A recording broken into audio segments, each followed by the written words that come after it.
Bonjour à tous et bienvenue dans le MAG sur Radio Sensation, un MAG spécial santé. Aujourd'hui, je reçois Alexis Pavard. Bonjour. Bonjour.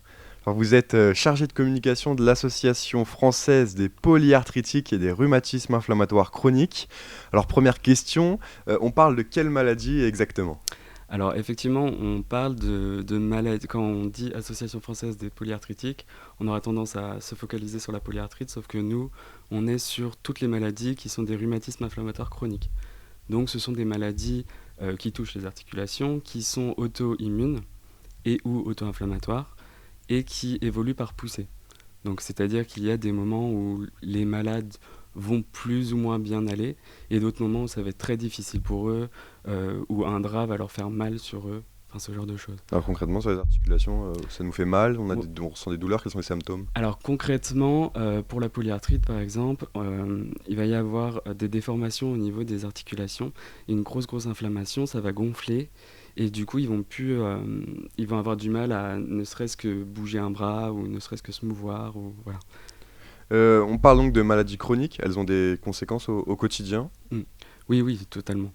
En fait, ces maladies, elles sont plus ou moins invisibles, plus ou moins invisibles depuis une vingtaine d'années avec les nouveaux traitements, mais néanmoins, elles ont beaucoup de répercussions parce que ça amène beaucoup de douleur, ça amène aussi beaucoup de fatigue, ça peut aussi amener une perte de mobilité, comme je vous disais tout à l'heure, et il y a tout un travail de dérouillage matinal le matin, donc se lever, donc il faut bien 1 heure pour que les personnes puissent se lever et commencer leur journée normalement. Faire des étirements, Voilà, ouais, ça ce aide. genre de choses.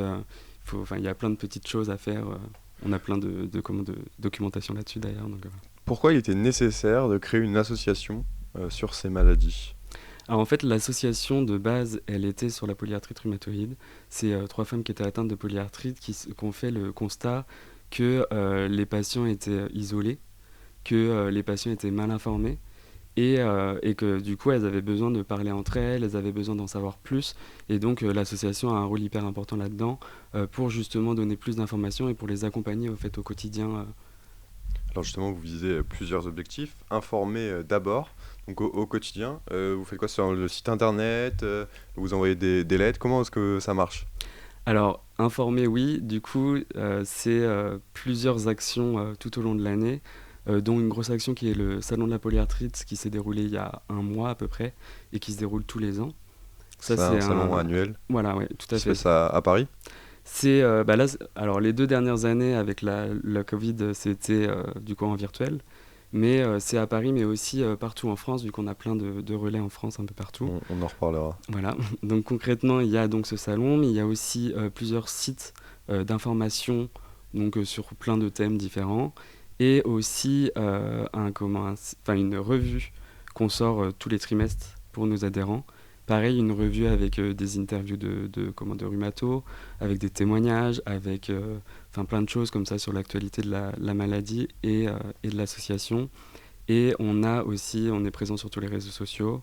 Et on a aussi surtout un service qui s'appelle le service Entraide, qui permet aux malades de pouvoir être accompagnés en fait dans par exemple tout ce qui est assurance de prêt, ce genre de choses en fait. Ou alors on a aussi une avocate pour tout ce qui est litige dans le travail par exemple lié à la maladie. Le service entraide, c'est pour comprendre. Ensuite, les malades, l'association, c'est une oreille qui peut être à l'écoute. On Mhm. vous appelle au quotidien, on donne des nouvelles.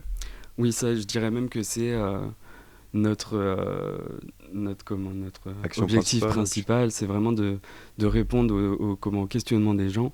Et donc c'est pour ça qu'on est à peu près partout en France aussi. C'est nos bénévoles qui vont répondre à toutes leurs questions sur la maladie. C'est nos patients experts qui vont répondre aussi à toutes les questions sur les maladies.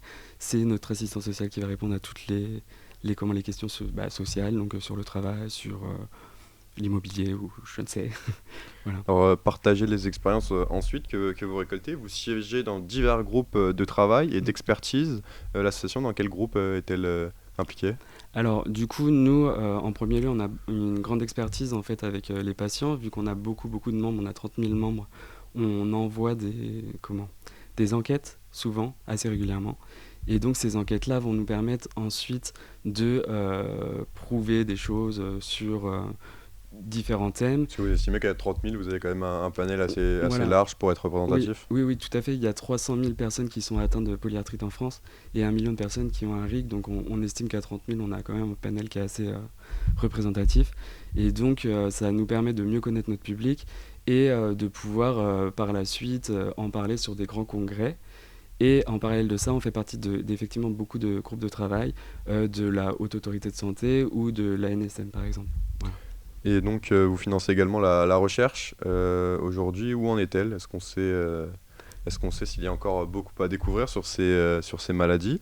Et quels sont les enjeux dans les années à venir? Alors du coup, les enjeux, on est sur... du coup, il y a beaucoup d'errances diagnostiques avec la polyarthrite et avec tous les RIC en règle générale. Et qui dit errance diagnostique, ça veut dire aussi que la maladie évolue. Et donc, plus elle est prise tôt, enfin plus le diagnostic est pris tôt, plus il y aura des traitements adaptés et donc des possibilités d'avoir moins mal, d'avoir des articulations qui ne vont pas se déformer, etc. Donc sur la recherche, pour le moment, on est vraiment sur comment faire pour diagnostiquer au plus tôt. Donc il y a des choses qui sont mises en place en recherche. Et on est là-dessus, en fait, on est vraiment sur la recherche de génétiquement ou autre, comment on va faire pour comment trouver le traitement bien ciblé sur la polyarthrite de cette personne-là, et pas une autre. Ces maladies, elles touchent plus particulièrement des personnes âgées ou pas? Ou est-ce qu'il y a des critères particuliers qui rentrent en compte et qui peuvent augmenter les risques d'être atteint de ces maladies? Alors en fait, c'est des maladies qui sont... Enfin, la cause est assez mal connue, mais qui sont multifactorielles. Donc on pense qu'il y a un facteur environnemental, un facteur génétique, un facteur hormonal. Hormonal parce que dans la polyarthrite, il y a beaucoup plus de femmes que d'hommes. Donc c'est 3 femmes pour un homme sur le rapport. Et du coup, par contre, ça peut toucher vraiment tous les âges. Il y a de l'arthrite juvénile, 5000 personnes de mémoire, 5000 enfants du coup, de mémoire. L'arthrite juvénile, c'est vraiment toutes les arthrites confondues, en fait, on ne fait pas la distinction, mais voilà. Est-ce qu'il y a des traitements spécifiques pour les plus jeunes? Ça, il y a une autre association qui s'occupe vraiment des plus jeunes, où on est vraiment sur les personnes après l'enfance, en fait, vraiment sur... Alors l'association en elle-même, comment elle fonctionne? Vous avez dit il y a plusieurs parties, donc il y a l'avocate, l'assistante sociale. Comment est-ce que vous faites fonctionner? Où est-ce que vous siégez? Et donc vous travaillez également avec 70 relais, il me semble. Donc est-ce que vous pouvez expliquer le fonctionnement de l'association? Alors du coup, on a un siège à Paris, qui comprend du coup le service édition qui va s'occuper de la revue trimestrielle qui paraît tous les trimestres, mais aussi de nos magazines qu'on diffuse tout au long de l'année. Et on a aussi donc 70 relais partout en France. Ces relais-là, donc il y a des délégués qui répondent à toutes les questions des personnes. Donc ces gens-là, nos bénévoles, font un travail formidable et vont accueillir les malades qui le souhaitent pour les écouter, pour créer un petit groupe finalement régional pour qu'ils puissent échanger entre eux, parce que nous, nos bénévoles, ce sont des malades, parce qu'on est vraiment une association de patients, donc c'est quasiment que des malades ou des proches de malades. Donc en fait, il y a un échange d'expérience en fait, entre malades qui est très très important pour les nouveaux malades. Une sorte d'entraide. La revue trimestrielle, qui participe à l'édition de cette revue, qui écrit les interviews, ce sont des bénévoles aussi? Non, pour le coup, là, c'est des salariés qui sont au siège de Paris. Mais on a très souvent l'aide de bénévoles pour, par exemple, des témoignages qui peuvent nous aider à trouver d'autres personnes à témoigner, etc. Et sinon, donc, non, c'est fait à Paris avec l'équipe salariée qui va faire des témoignages de rhumatos qui sont ici, qui va chercher des témoignages, etc. Vous en recherchez toujours, j'imagine, des bénévoles? Toujours, oui. Toujours et pour tout, en fait. Vu qu'on a notre événement, le salon de la polyarthrite, à ce moment-là, on recherche tout le temps des bénévoles pour à peu près tout, pour tenir des stands par exemple, ou pour nous aider à distribuer de la nourriture par exemple, voilà, ou que sais-je. Et on recherche aussi des bénévoles sur tout ce qui est administratif, mais nos délégués aussi recherchent des bénévoles. Enfin, il y a vraiment de tout. Merci beaucoup, Mais Alexis je vous en Pavard, prie. d'être venu à notre micro sur Radio Sensation. Je rappelle que vous êtes le chargé de communication de l'Association française des polyarthritiques et des rhumatismes inflammatoires chroniques.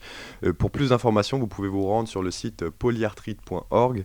Et merci beaucoup aux équipes techniques de l'ISCPA Paris pour la réalisation de cette émission. Et vous pouvez retrouver cette émission en podcast audio ou vidéo sur notre site ou sur notre application Radio Sensation.